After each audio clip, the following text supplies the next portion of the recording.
Vamos ouvir o que o Espírito tem para dizer à igreja. O tema desta noite: sejamos gratos para com Deus.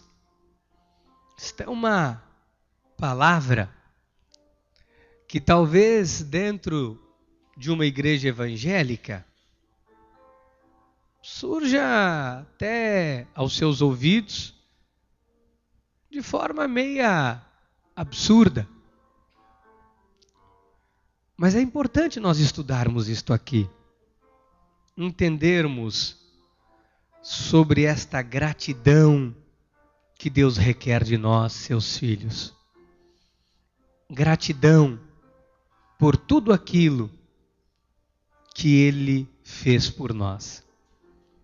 Paulo foi escrever a seu filho na fé, Timóteo, no primeiro capítulo, 1 Timóteo, no primeiro capítulo, no versículo 12, Paulo tem uma expressão que não vou dizer poética, mas muito profunda, muito marcante. Paulo diz assim: sou grato para com aquele que me fortaleceu, Cristo Jesus, nosso Senhor, que me considerou fiel, designando-me para o ministério. Versículo 13. A mim, que noutro tempo era blasfemo e perseguidor e insolente, mas obtive misericórdia, pois o fiz na ignorância, na incredulidade. Transbordou, porém, a graça de nosso Senhor com a fé e o amor que há em Cristo Jesus. Que lindo, amados. Que lindo. Que reconhecimento. Que reconhecimento. Vamos orar a Deus. Pai amado e eterno, queremos aprender o valor da gratidão. Eu quero, Senhor, te pedir que o Teu Santo Espírito nos ensine nesta noite. Que o Senhor fale aos nossos corações. Que o Senhor se revele a nós, nos mostrando a importância da gratidão. A importância de refletirmos com gratidão. Obrigado, Senhor, por tudo que o Senhor tem feito por nós. Muito obrigado por este ministério, por estas ovelhas benditas e preciosas, pela vida dos nossos bispos, Rai Solange, do nosso apóstolo Miguel Ângelo, da nossa bispa Rosana. Muito obrigado pelo dia em que a Tua graça inundou os nossos corações. Obrigado pelo dia em que o Senhor nos salvou, nos resgatou das trevas e nos trouxe para o reino do Filho do Seu amor. Fala-nos, Deus. Queremos Te ouvir. Em nome de Jesus. Amém e amém. Louvado seja Deus. Meus amados irmãos, minha família, mais que vencedores em Cristo Jesus, sejamos sempre gratos para com Deus. Ao ler esta passagem bíblica expressa com muita propriedade o reconhecimento de Paulo com aquilo que Jesus fez em sua vida. E a gratidão, ela é fruto de algo muito íntimo. Porque a gratidão, ela não pode ser algo da boca para fora. A gratidão é algo que nasce no coração de alguém depois que essa pessoa reflete que alguém lhe fez algo de bom. Paulo não simplesmente disse assim, sou grato a Deus. Paulo fez uma reflexão. Se nós voltarmos aqui à leitura do versículo 12, Paulo diz assim, sou grato para com aquele que me fortaleceu. Paulo aqui reconhece que antes ele era um fraco. Paulo começa a fazer uma análise da vida dele, ele diz, olha, eu era um fraco, e hoje eu sou grato por aquele que me fortaleceu, Cristo Jesus nosso Senhor. E Paulo diz assim, olha, e que me considerou fiel. Talvez nem mesmo Paulo se considerasse fiel. Talvez nem Paulo se julgasse fiel ao ponto de ser alcançado e ser fortalecido pelo Senhor. Então, 2 agradecimentos.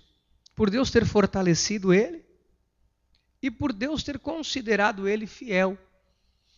Isso é uma coisa que passa às vezes desapercebido, né? Passa que meio... Nós não nos atentamos para isso. Mas Paulo nos chama a atenção através desta reconhecimento público. Ele diz assim, designando-me para o ministério. Olha que coisa impressionante. A mim, que noutro tempo era blasfemo. Paulo, nesta análise, ele começa a reconhecer que ele era um blasfemo, ele blasfemava contra os cristãos, ele era um perseguidor.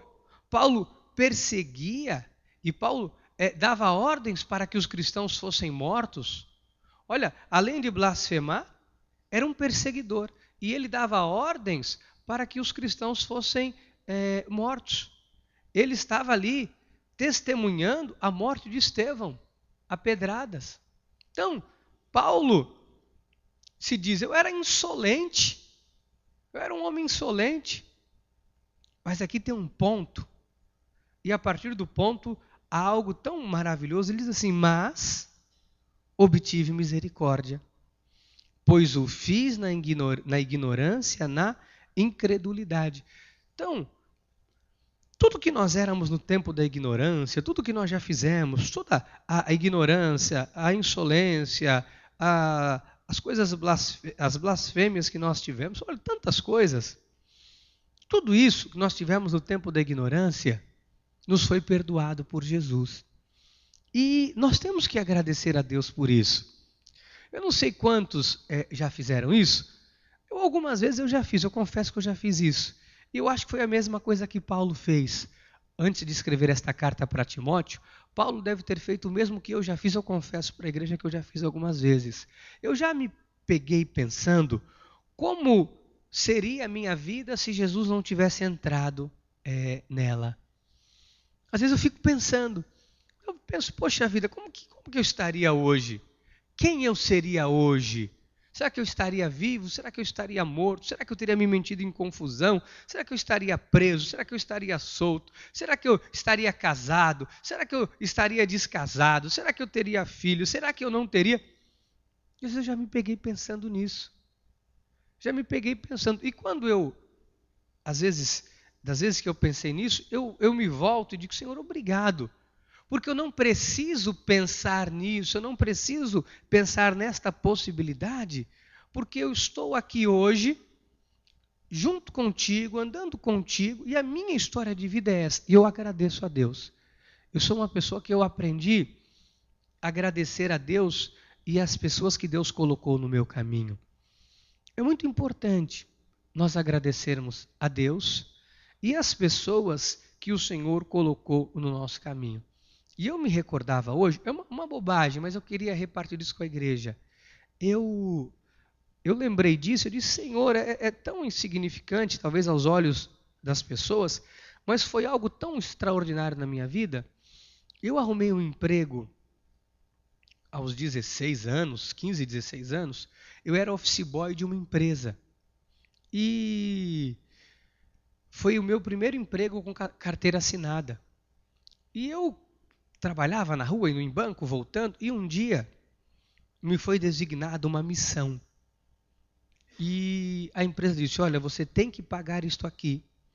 Você não pode deixar de pagar esse título hoje.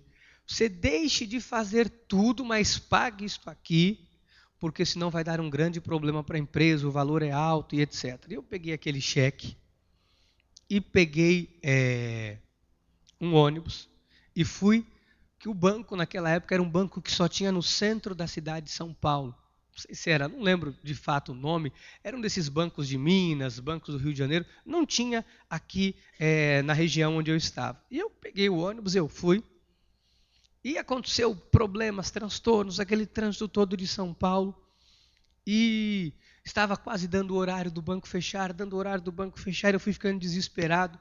Às tantas eu desci do ônibus e saí correndo no centro da cidade. Eu fiquei me lembrando disso.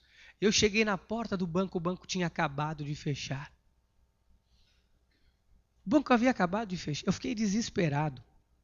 Eu comecei a pensar, meu emprego depende disso, o que vai ser? Eu recebi uma missão, o que eu vou fazer? E eu não sabia o que fazer. E eu bati na porta do banco, chamei o guarda. E o guarda não tem, não sei se vocês sabem, o guarda não tem autonomia de deixar ninguém entrar depois do horário. Só o gerente. E eu bati na porta. E o guarda encostou pelo canto do vidro e disse, pelo amor de Deus, me deixe entrar. Eu tenho que pagar um documento. E ele me fitou os olhos, ficou me olhando. Eu disse, pelo amor de Deus, me deixe entrar. E ele abriu a porta, eu entrei. E eu fiquei ali poucos minutos dentro do banco. Paguei e voltei emocionado e chorando. Fiquei emocionado. E eu estava lembrando disso hoje. E sabe que isso já se vão mais de 20 anos, eu nunca me esqueci. E de quando em quando eu oro pela vida daquele. Eu não sei nem quem é. Se eu encontrar na rua, eu não lembro o rosto. Não sei nem quem é. Eu não lembro o nome do banco. Mas sabe que existem pessoas que, em algum momento, são colocados na nossa vida, sabe, que são dignos de gratidão. São dignos de reconhecimento, são dignos da nossa oração. Estou falando em termos humanos. Agora, leve isso para uma esfera acima, espiritual, de mudança de vida, de caráter, de conduta. Foi o que Deus fez conosco. Nós temos que ter muita gratidão para com Deus. Ele mudou a tua história. Ele entrou na tua vida para mudar a tua história. É um divisor de águas, o antes e o depois de Jesus. Sabe que nos dias de hoje, eu não sei se é uma percepção minha só, mas a geração atual, ela é muito aquém na questão da gratidão. Parece que o povo desaprendeu a ter gratidão. É tanta pancada, é tantos problemas que parece que o povo de Deus hoje não tem muita gratidão. Às vezes eu me tiro pelas crianças. Sabe, se você dá alguma coisa para uma criança, alguém vem dar um presente, geralmente o que nós temos que fazer? Como é que fala? Não é assim? Nós temos que lembrar. Eu vejo os meus filhos ganharam, a Laura ganhou presentes de aniversário, e a Laura, eu acho engraçado que ela tem uma cara, ela agradece. E ela sai, ela agradece, e não sou eu que mando, eu que peço. Eu acho muito engraçado. Ela coloca algum presente que ela ganha, uma roupa, e ela quer que a pessoa veja. Sabe, ela fica feliz. E o Gabrielzinho já é diferente. Dá alguma coisa para ele já pega, sai correndo. Aí eu falo, filho, como é que fala? Filho, como é que tem que falar? Obrigado. E sai correndo. Você veja, nós temos que orientar, nós temos que ensinar, porque parece que essa geração desaprendeu a ter gratidão. Isso é um exercício, nós temos que ensinar, nós temos que orientar. É o que eu estou fazendo aqui, porque a sensação que eu tenho é que o povo de Deus, de certa forma, perdeu um pouco da gratidão. Se esqueceu, talvez um pouquinho, ou tem se esquecido da grande obra que Jesus tem feito na sua vida. Não estou dizendo em termos materiais. Porque talvez em termos materiais, você sempre tenha tido tudo, sempre recebeu tudo em abundância. Talvez você sempre teve o que você quis. Não estou dizendo só em termos financeiros, materiais. Estou dizendo espiritualmente falando. Olha, seguramente eu te digo, se não fosse Deus na sua vida, na minha vida, como é que nós estaríamos? Olha, não estou aqui querendo que você faça comparação para depreciar ninguém. Mas talvez você conheça alguém que conviveu com você, alguém que estudou, alguém da tua família, alguém que convive próximo de você, pessoas boas, mas que não têm Jesus. Como vivem estas pessoas? Como é a vida emocional oscilante? Como é, sabe, o destempero, o descontrole, a vida desregrada, a vida como Paulo disse aqui, eu era um blasfemo, um perseguidor, um insolente. Como vivem? Como será que nós viveríamos? Nós temos que ter gratidão. E olha, isto aqui que eu quero mostrar para a igreja, que está em Oséias 13, versículos 5 e 6, é uma vertente, algo comum hoje na obra de Deus. Diz assim: eu te conheci no deserto, em terra muito seca. Olha o que Deus está dizendo. Deus está dizendo que me conheceu, que conheceu você num deserto, que Ele nos conheceu numa terra muito seca, muito seca. Quando tinham pasto, eles se fartaram. E uma vez fartos, ensoberbeceu-lhes o coração. Por isso, se esqueceram de mim. O profeta, sendo boca de Deus, sendo voz para Deus falar, ele aqui traz de certa forma, uma indignação da parte de Deus. Traz aqui, de certa forma, vou dizer um desabafo, mas um abrir do coração de Deus. Ele diz assim, olha, quando eu encontrei você, você estava numa terra seca. Quando eu encontrei você, você estava no deserto seco, sem nada. Às vezes, qual é a situação que Deus nos encontrou? Espiritualmente falando, moralmente falando. Como que Deus nos encontrou? Moralmente, espiritualmente. Quais eram os nossos valores? Quais eram os princípios quando Deus nos encontrou? Deus tem feito isso todos os dias. Deus tem encontrado o seu povo no verdadeiro deserto. Salvo as grandes exceções que nasceram num lar cristão, mas que também bateram cabeça na vida até aprender, outros que chegaram numa situação diferenciada, a grande maioria de nós, quando conhecemos a Deus, foi um deserto, uma vida muito seca. A grande maioria, salvo alguns que estavam ali bem, estavam bem de vida. Alguns não sabiam o que fazer da vida, como ia tocar a vida, o que ia fazer, como é que ia viver. Amados, quantas pessoas não sabiam o que iam fazer no dia seguinte? Eu não tenho trabalho, pastor, eu não tenho renda, eu não sei de onde que eu vou tirar o meu sustento, eu não sei o que fazer. Um deserto, sabe, uma vida seca. Isso foi a minha história com Deus. Ele me encontrou desse jeito.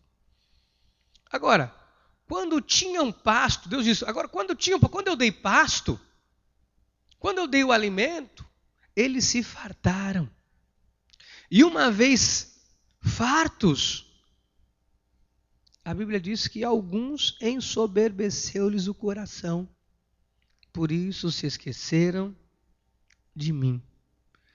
A maioria das pessoas, quando estão num deserto, Deus se revela, Deus transforma, Deus aquece do frio, Deus alimenta da fome, Deus honra, Deus abençoa, Deus transforma. Aí quando a pessoa está bem, alguns se esquecem. É ou não é, igreja? Algumas pessoas se esquecem. Sabe que algumas pessoas vêm para a igreja para receber a sua bênção, recebe e vai embora. Tem gente que acha que igreja evangélica é um centro espírita, que ela vem, recebe um passe e vai embora. Alguns acham que igreja evangélica, ela vem, dá um tempo, recebe algumas coisas e fica legalzinho e vai embora. Eu conheço algumas pessoas que há anos são caixeiros viajantes de igreja. De quando em quando passa pela igreja, de quando em quando vem, de quando em quando aparece, de quando em quando dá sinal de vida, de quando em quando a pessoa vem fazer uma visita. Essas daqui são as pessoas que ensoberbeceu-lhes o coração, que se esqueceram de Deus. Nós temos que ter compromisso, isso que você tem. Eu sei que vocês que estão aqui são pessoas comprometidas, eu os conheço. Talvez você estar ouvindo isso e diz, pastor, o que isso tem a ver comigo? É para que você sempre tenha em mente a gratidão, para que você possa orientar outras pessoas quanto a esta questão. Porque se não criarmos raízes profundas na obra de Deus, a nossa vida não dá fruto. Não dá fruto.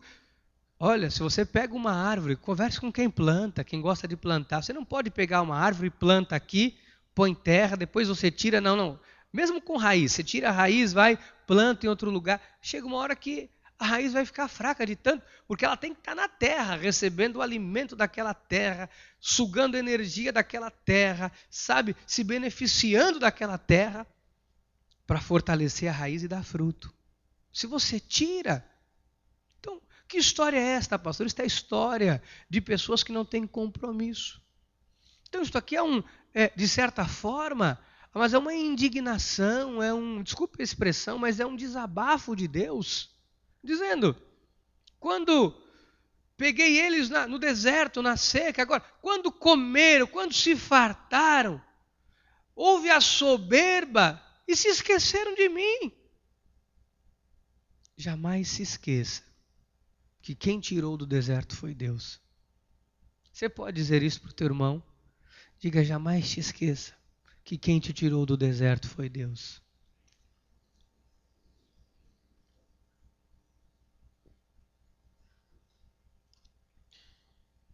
Eu não quero voltar para o deserto. Eu não quero permitir a soberba no meu coração. Eu não sou maluco de permitir que a soberba entre no meu coração e eu me esqueça de que eu cheguei onde eu cheguei, que eu estou onde estou, porque Deus me trouxe até aqui. Sabe que outra questão muito complexa na vida das pessoas é o esquecimento causado pelo sucesso. Sabe que eu conheci, estou aqui falando, quero que você entenda pelo Espírito, que talvez você vai dizer, mas pastor, que mensagem é esta? Mas eu já convivi com pessoas fantásticas na obra de Deus. Enquanto eram pessoas simples, humildes, cooperadores, trabalhadores, cooperavam, pessoas extraordinárias. Essas pessoas começaram a ter uma ascensão ministerial.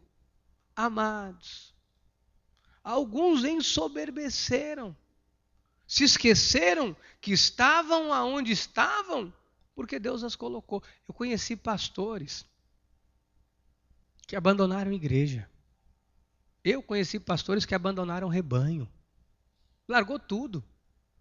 Porque se esqueceu que quem o havia colocado lá foi Deus. E disse, não, agora eu já sei falar, eu já sei tirar dízimo, eu já sei como é que eu prego, eu já sei tudo, então eu vou abrir minha igreja. Amados, se Deus tira a mão, o que eu vou, sinceramente, o que eu estaria falando aqui para você hoje, se não fosse Deus a me inspirar? Se essas palavras tocam o teu coração, não tocam porque são minhas, tocam porque são de Deus. Porque eu não tenho o poder de tocar teu coração. No máximo eu poderia aqui te causar uma emoção qualquer, mas tocar o teu coração, só Deus.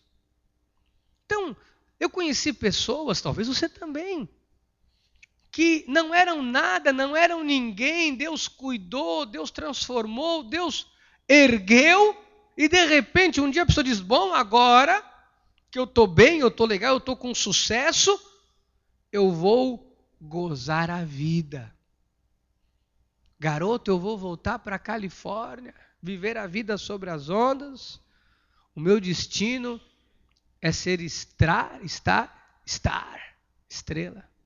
Você é artista de cinema, o meu destino é ser star. Ensoberbeceu.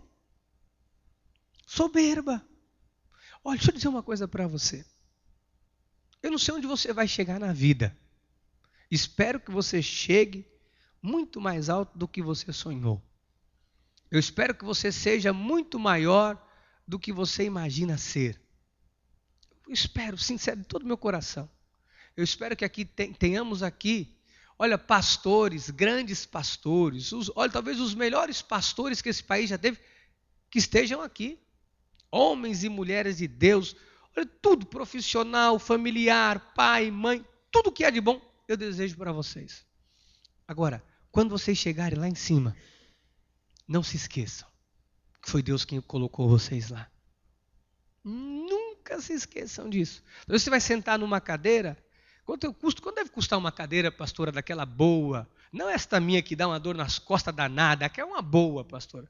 Que esta minha eu levanto assim, daqui a pouco ela baixa sozinho. Não tá da graça. Não estou pesado, eu emagreci. Quando é uma cadeira boa? R$600? Não, R$600 é cadeira. Ah, daquela tua. Eu chego lá. Eu não queria tocar no assunto publicamente. 3.000. Uma poltrona, R$3.000. Aí você vai sentar um dia numa poltrona igual do diácono Samuel, R$3.000. Meu irmão, não vai achar que você é Deus. Olha, minha poltrona, mesa de mármore, granito. Não. Lembre-se que foi Deus. Olha, toda vez que eu chego na igreja, eu agradeço a Deus. Sabe por quê? Tem uma foto, eu não sei se o pessoal não vai achar agora, mas é uma foto que eu estou no gabinete antigo da igreja, no gabinete antigo, e era um vermelhão, nós pintávamos, né, meu bem? O que é aquilo que a gente passava? Tinta mesmo, passava tinta no chão, pôr um tapete para tapar os buracos, porque era piso, o piso quebrou, não tinha dinheiro para pôr piso, e nós pintávamos, e põe um tapete. E a geladeira era o armário. E sabe qual era o meu sonho? Olha, eu estou aqui diante de Deus, falando isso para a igreja. Sabe qual era o sonho da minha vida? Ter uma mesa. Sabe o que eu fiz? Eu fui no ferro velho, comprei um tubo, sabe um tubo, um cano velho desse, um cano enferrujado, levei ao serralheiro, nós não tínhamos dinheiro, eu também não tinha. Eu peguei um cano, um tubo grosso, levei no serralheiro e disse, olha, eu tenho este cano aqui que eu comprei, o senhor me faz uma mesa, mas isso aqui está enferrujado, eu disse, não, mas me faça uma mesa. E ele fez a estrutura da mesa, e eu pintei com um spray dourado, comprei um tampo de vidro, dessas sobras que tem em vidraçaria, trouxe de São Paulo no meu carro. Quando eu coloquei aquilo na mesa, naquela sala, e eu sentei, eu me senti importante. Agora eu tenho uma mesa para estudar, eu tenho uma mesa para preparar mensagem no meu gabinete. Hoje quem entra no meu escritório, estou um piso xadrez quadriculado bonito, textura na parede, gesso, obra de arte. Ganhei 2 quadros lindos, tenho obra de arte no quadro, na parede. Ganhei 2 retratos, 30 por 40 de Itanhaém em 1900 e nada, 1800 e qualquer coisa, lindos. Só uau! Sofá de couro, é couro aquilo, é corvino? É mais ou menos, ainda não chegou o couro. É tipo couro, quase net. Aí eu entro, hoje tem computador. Tem aí? Tira o versículo. Olha aí, ó. Olha aqui, amado. Isso aqui, ó. Olha. É verdade. Olha a cara que eu estava ali. Olha, não é brincadeira. Isso não é brincadeira. Eu não tinha uma mesa. Tá vendo que eu não tinha? Onde eu estudava? Aquela poltrona era emprestada da tia da pastora que morava aqui em Itaém, emprestou aquela poltrona que ela usou para amamentar o filho. Não foi? A tia dela havia ganhado neném, a criança já não estava mais amamentando, ela me emprestou a poltrona. Não tinha mais nada, aquilo ali era a mesinha de criança, a lousa. Olha o quadro meu na parede. Olha meu quadro. Uma pintura colada com fita crepe. Não tem meu gabinete hoje aí? Tem. Porque quem me ama vai amar, quem não ama vai ficar com inveja. Só isso. Hã? O quê, pastor? Hoje, e a geladeirinha que nós compramos? Agora eu tenho um frigobar no gabinete. Não fica com inveja não, que olho gordo em mim não pega. Não é meu, é da igreja. Mas eu uso, né, pastor? Eu uso. O micro-ondas era o cofre, eu já falei. Agora, eu não posso chegar... Talvez você vai achar antiga na tour pela igreja. Talvez deva ter. E aí, eu não posso chegar hoje e dizer, não, porque olha onde eu estou. Olha onde eu estou aonde? Sabe por quê? Porque a soberba precede a ruína. Você está onde está porque Deus te colocou. Em todos os aspectos, no profissional, olha quem eu sou. Hoje eu sou um doutor. Olha que hoje eu tenho minha casa própria. Hoje, porque hoje você tem o que tem, porque Deus entrou na tua história. Porque Deus entrou na tua vida. Só por isso. Isaías 41, 20. Para que todos vejam e saibam, considerem e justamente entendam que a mão do Senhor fez isto e o Santo de Israel, amado, minha amada, tudo que você tem foi Deus quem te deu. Foi a mão do Senhor quem fez isto por você. Foi a mão de Deus estendida em tua direção que fez isto por você. Olha, por isso nós temos que louvar a Deus, nós temos que engrandecer a Deus, nós temos que exaltar a Deus, nós temos que reconhecer, testemunhar, proclamar que foi a mão de Deus que fez isto por nós. Salmos 9, versículo 11. Cantai louvores ao Senhor, que habita em Sião, proclamai entre os povos os seus, cantai louvores, sabe, louve a Deus, sabe, os que habitam em Sião, os que habitam na igreja, proclamai entre os povos os feitos de Deus, aquilo que Deus fez na sua vida, temos que testemunhar, porque o homem não pode receber nada se não for Deus quem lhe der, se for Deus a lhe dar. João 3, 27, respondeu João, o homem não pode receber coisa alguma se do céu não lhe for dada. Diga, tudo que eu tenho foi Deus quem me deu. Fala isso para o teu irmão, fala isso.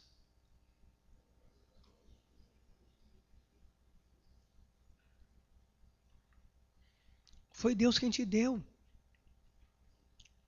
E o que pastor, agora que Deus me deu, agora que Deus fez chegar na minha vida, o que eu faço? Eu agradeço. Eu agradeço. Pastor, mas olha, eu tenho tudo que Deus me deu, mas eu também estou passando uns momentos difíceis. E aí? O que Jó disse? Não vim ao mundo. Não voltarei. O que Jó está dizendo? Na minha vida Deus faz o que quer. Agora nós aprendemos domingo que tudo está debaixo do controle de Deus. Nós aprendemos hoje no momento do ofertório que se alguma coisa foi tirado de você, Deus vai dar em dobro. Nós aprendemos também que se nós plantamos, ninguém não tirou, nós é que plantamos, Deus dá 30, 60 e 100 vezes mais. Então, a verdade é que Deus está sempre pronto para nos dar. Ele já tirou do deserto uma vez. E se por alguma razão alguém está no deserto de novo, eu quero lhe assegurar, eu quero lhe afirmar, Deus vai lhe trazer novamente o alimento, o pão, a provisão, a fartura, a abundância, porque Ele é o teu Deus. Ele não te tirou do deserto para te jogar no deserto de novo. Deus não brinca de ioiô conosco. Deus não brinca de ioiô, que fica sobe, desce. Não, meu irmão, é necessário que você conheça com quem você está lidando. Oséias 4,6, a parte A diz assim: o meu povo está sendo destruído porque lhe falta o conhecimento. Que conhecimento, pastor? O conhecimento de quem Deus é.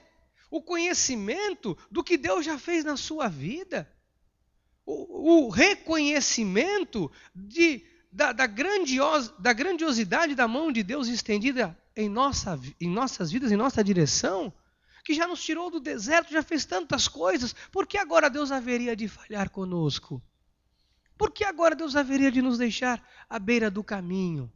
Por que agora Deus haveria de se esquecer do seu povo? O povo de Deus é que tem sido destruído porque falta o conhecimento. Entre eles, o conhecimento de reverenciar e de engrandecer e de exaltar a Deus por aquilo que Deus fez. Ontem à noite eu estava em casa e eu estava estudando. E eu pensei algo, repensei. E o Espírito Santo de Deus hoje me disse: não, você tem que dizer isso à igreja. Eu coloquei isso no teu coração para que você diga isso à igreja. Eu disse: se o Senhor mandar dizer, eu vou dizer. Tem pessoas que quando está tudo bem, sabe o que diz? Eu sou um homem de sucesso, eu comprei, eu fiz, Sabe que eu sou a pessoa diferenciada dos meus familiares. Quando a pessoa está bem, a pessoa estufa o peito, não, porque a pessoa conversou comigo, falou 3 vezes, eu já fico preocupado. Eu fico preocupado. Falou 3 vezes, eu falo, isso não está legal. Não está legal. Não, porque eu consegui, não, porque eu alcancei, não, porque, sabe que quando eu peguei isso aqui, não era nada, aí eu fiz tudo, eu. Quando está tudo bem, sou eu. Mas quando está mal, porque Deus não está abrindo a porta, porque Deus. Quando está tudo bem, não, porque eu. Geralmente, quem está bem começa a dizer porque eu, vai ficar mal. Porque Deus não divide a sua glória com ninguém. A glória é de Deus. Se nós tributamos a glória de Deus a Deus, Deus continua honrando e tributando bênçãos. Agora, se eu toco na glória de Deus, espera, tu mexeste na minha glória. Tocou na minha glória. Se você tocou na minha glória, você andou na contramão, não tem um compromisso de te honrar, porque você está tocando na minha glória. Você vê, mas pastor, eu conheci um pastor, o homem era fenomenal, o homem era um homem espiritual, era um homem bom, um homem de Deus. Eu já ouvi isso tantas vezes. Então, o homem surtou. A igreja acabou, a igreja fechou, aí uma confusão. Tocou na glória de Deus. Tocou. Se tocar na glória de Deus, se um pastor toca na glória de Deus, ele cai. Se o pastor quer tocar na glória, quer trazer o tributo a ele, a honra a ele, não, porque a minha oração, quando eu oro, igreja, o povo é curado. Cai. Porque Deus não divide a sua glória com ninguém. Imagina eu chegar aqui, não, porque quando eu oro, quando eu oro, quando o diácono Iso ora, quando a Ana Laura ora, quando qualquer um ora, porque não é a minha oração, é o Deus que age por intermédio dela. Está entendendo? oração de uma criança pode ser muito mais poderosa do que qualquer adulto. Aliás, quando um profeta ficou querendo a glória para ele, sabe, impedindo Deus, um jumento falou. Deus, quando quer falar, usa até um jumento. Então, nós temos que entender. O povo de Deus tem sido destruído porque falta o conhecimento. Então, quando o Espírito Santo de Deus me disse isso, eu falei, Senhor, e eu fiquei de fato preocupado. Porque quando está tudo bem, não porque eu fui, eu viajei, eu fiz, eu aconteci, é porque eu, né, você sabe. É porque eu, né, você sabe. Mas quando está na pior, não, porque Deus não está abrindo as portas, não sei porque que Deus, não porque Deus na minha vida, eu não sei o que Deus, eu não sei o que Deus quer de mim, não sei porque que Deus está fazendo isso, eu não sei porque Deus está pesando a mão. Agora é Deus. Quando está na pior, é Deus o culpado. Quando está na bonança, esse cara sou eu. A igreja está entendendo. Deus não divide a sua glória com ninguém. Seja grato a Deus. Sabe que tudo já foi tratado por Deus, trilhado. Até o chamado, até o ministério foi designado por Deus. Tem gente que às vezes diz, né? Mas por que eu não sou? Por que eu não fui consagrado? Por que eu? Não depende de quem corre. Depende de Deus usar a sua misericórdia. Isso é a direção de Deus, é o Espírito Santo. Isso na carne ninguém vai conseguir entender isso. O Senhor explica isso lá em Jeremias 1,5. Antes que eu te formasse no ventre materno, eu te conheci. E antes que saísse da madre, te consagrei e te constituí profeta das nações. Antes de tudo. Então Deus coloca as características. Tem pessoas que acham que tem a característica, mas não tem. Deus não pôs. Porque não tem um chamado para aquilo. Seria a mesma coisa se eu tenho um chamado para cuidar da cozinha da igreja e eu vou fazer a comida amanhã. Eu vou dizer uma coisa para vocês. Não tenham vergonha. Eu não sei cozinhar nada. Nunca precisei. Minha mãe cozinhava, depois de mamãe, meu bem, minha esposa, que cozinha maravilhosamente bem. Meu filho Lucas, eu nunca vi tanto talento para a cozinha. Olha, com todo respeito, dá banho até em algumas mulheres que cozinham há muitos anos. É um talento na cozinha aquele menino, é fora de série. Faz o que vocês imaginarem de pratos, coisas especiais, ele faz. Nós chamamos ele em casa de chefe gourmet. Está quebradinho, está com um pezinho ruim. Está em casa. Mas tem talento. Agora, se eu entrar naquela cozinha, meu irmão, eu não sei, fritar um ovo já me pinga tudo óleo aqui na mão. Não dá. A única coisa que eu aprendi a fazer na vida em cozinha é miojo. E olhe lá. Agora, o que eu tenho que fazer? Eu tenho que agradecer a Deus. Eu tenho que exaltar a Deus, reconhecer a Deus pelos talentos que Ele colocou na minha vida para me alimentar. Você já pensou quantas refeições você já fez na sua vida? Sabe? Dá para contar, Cicinho? Um cara, hoje foi 5. Vai ter mais quantas ainda hoje? Mais 2. Ele diz uma aqui na igreja e uma em casa. Esse menino, quando casou, era magrinho. Então, veja, já fez 5, 7 refeições por dia. Mas por dia não são só 5? Ele faz 7, ué. Agora, você imagina 7, faz 7 vezes 40 aí? 45 anos que ele tem.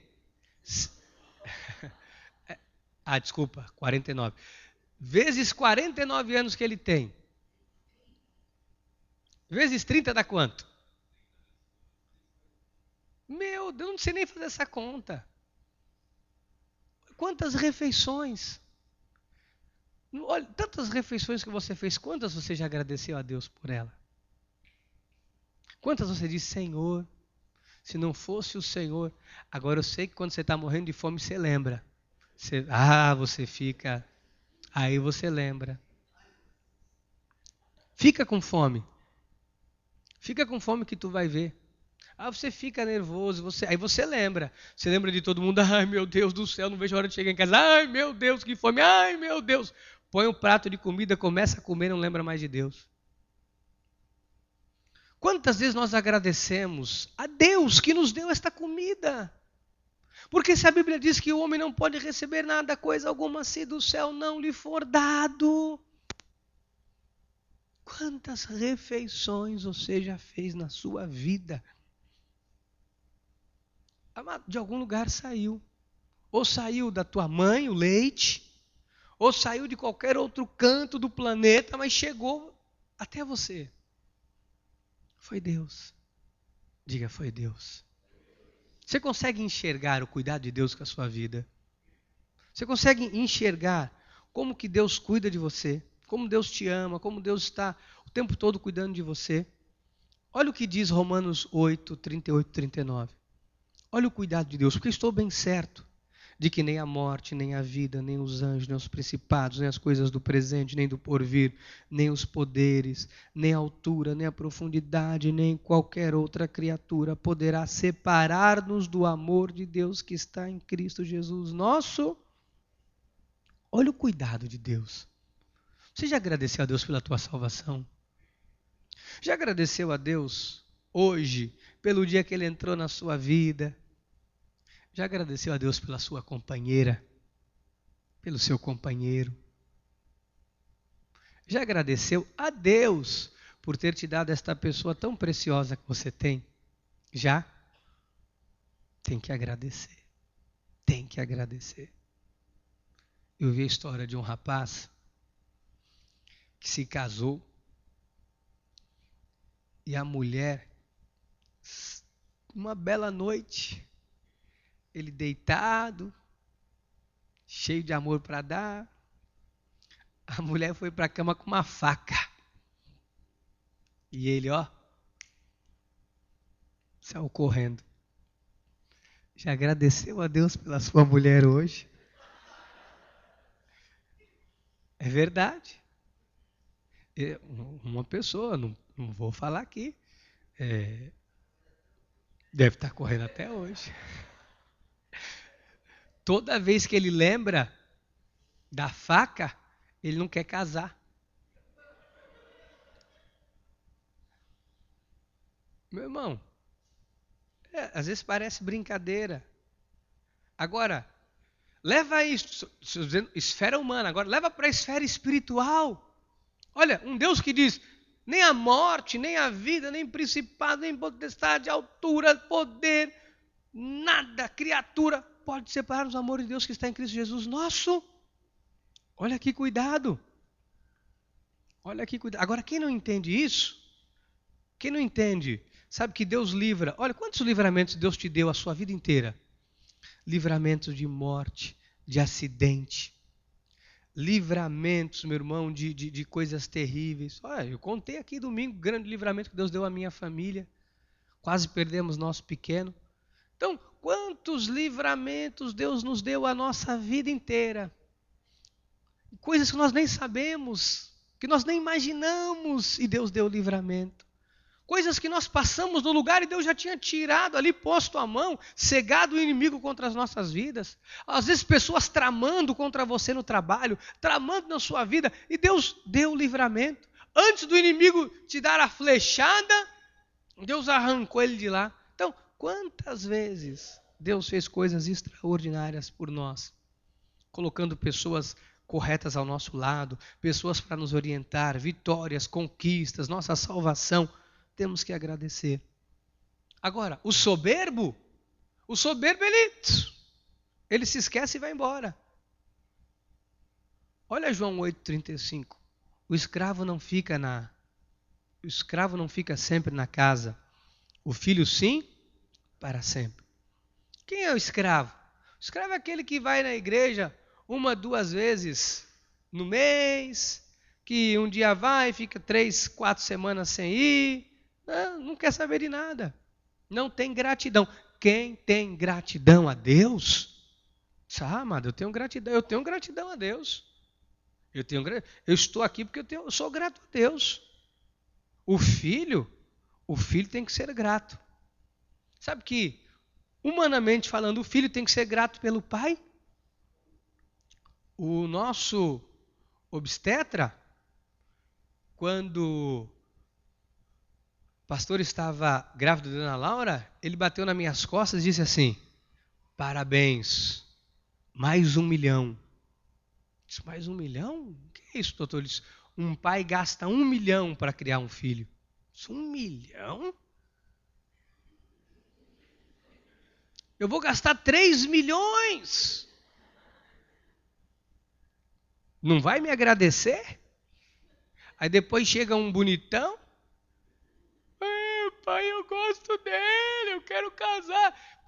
Olha, o dente era torto, eu arrumei. O pé era torto, eu arrumei. O cabelo era ruim, eu chapeei. Cresce. Vem um bonitão. E a vida segue, né? O filho tem que ter gratidão. Tem que ter gratidão. Tem que ter gratidão. E nós, como filhos de Deus, temos que ter gratidão. 2 Timóteo 1,12. E por isso estou sofrendo estas coisas, todavia não me envergonho, porque sei em quem tenho crido, estou certo de que Ele é poderoso para guardar o meu depósito até aquele dia. Você tem que agradecer a Deus, porque Ele é poderoso para te guardar, para te proteger, guardar o seu depósito. Isaías 43, 3 e 4. Ouvi-me, ó casa de Jacó e todo o restante da casa de Israel, vós a quem desde o nascimento carrego e levo nos braços, desde o ventre, versículo 4, até a vossa velhice eu serei o mesmo, e ainda até as cãs eu vos carregarei, já o tenho feito, levar-vos-ei, pois carregar-vos-ei, e vos, até as cãs, até os cabelos brancos, até a velhice, até o fim da tua vida, Deus vai estar te guardando, conduzindo, protegendo e guiando. Quem está entendendo? E eu encerro a mensagem com 1 Tessalonicenses 5,18. Em tudo dai graças, porque esta é a vontade de Deus em Cristo Jesus para convosco. Meu irmão, comece a agradecer a Deus pelo dia, pelas coisas simples, pelas conquistas e pelas vitórias. Talvez em algum momento você se ensoberbeceu e você disse, eu fiz, eu consegui. Está na hora agora de você dizer, não, eu estou nessa por causa de Deus. Está na hora de você dizer, Senhor, eu preciso de Ti, eu preciso da Tua ajuda, eu preciso do Teu socorro. Se você foi soberbo, reconhece, agradece a Deus, porque Ele tem conduzido você e Ele prometeu que até as cãs, até a velhice vai te conduzir. Agradeça a Deus e dê sempre graças a Deus por aquilo que Ele fez e tem feito em sua vida. Que assim seja, porque assim nos disse o Senhor. Amém, amém e amém. Aleluia.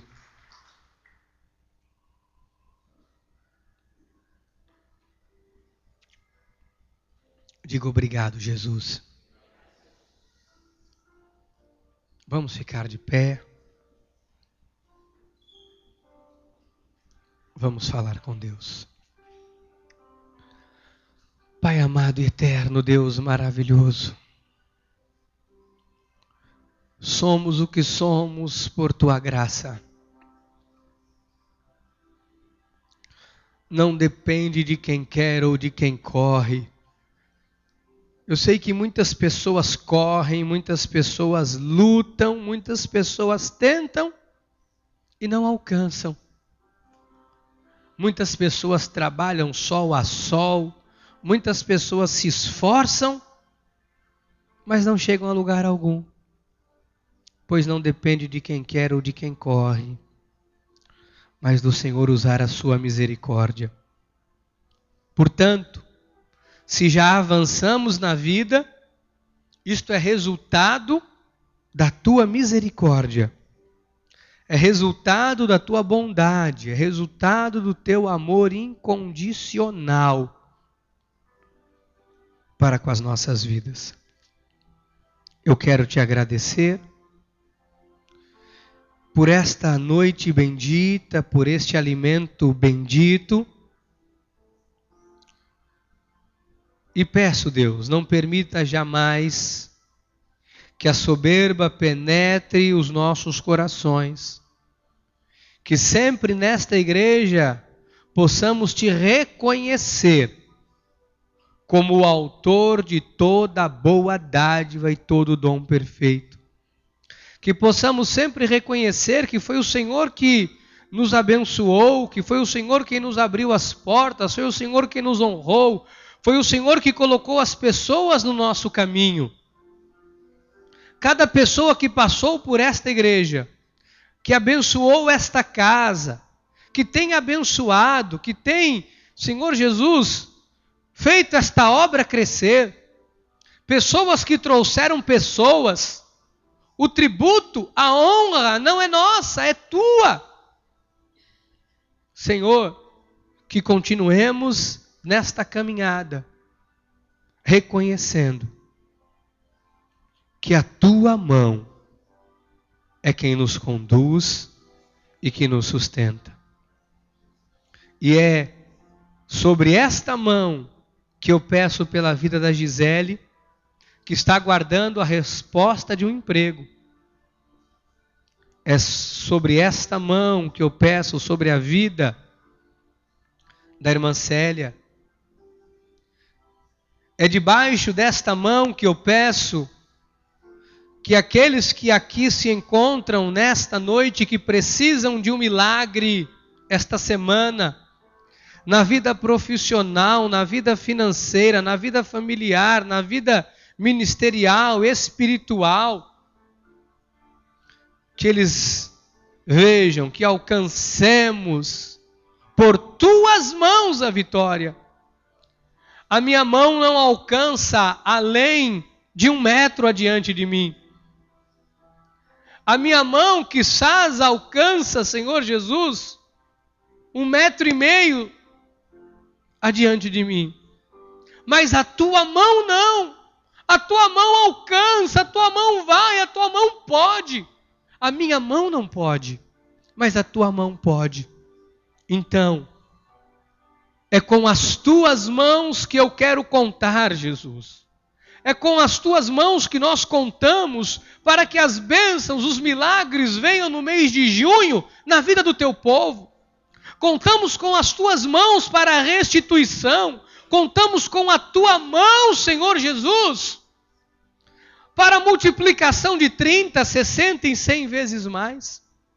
Contamos com a tua mão para o crescimento desta igreja, para o mantimento desta igreja, para que os recursos cheguem e os nossos sonhos se tornem realidade. Não só nesta casa, mas na casa de cada família que se encontra nesta igreja. Cada família que ouve este CD, cada pessoa, cada família que ouve esta mensagem através da internet. Por onde esta mensagem chegar, Senhor, que todos saibam que é a tua mão que faz proezas, que é a tua mão que faz sinais, prodígios e maravilhas acontecerem. Nós dependemos das tuas mãos, Senhor, em nome de Jesus. Amém, amém e amém. Louvado seja Deus.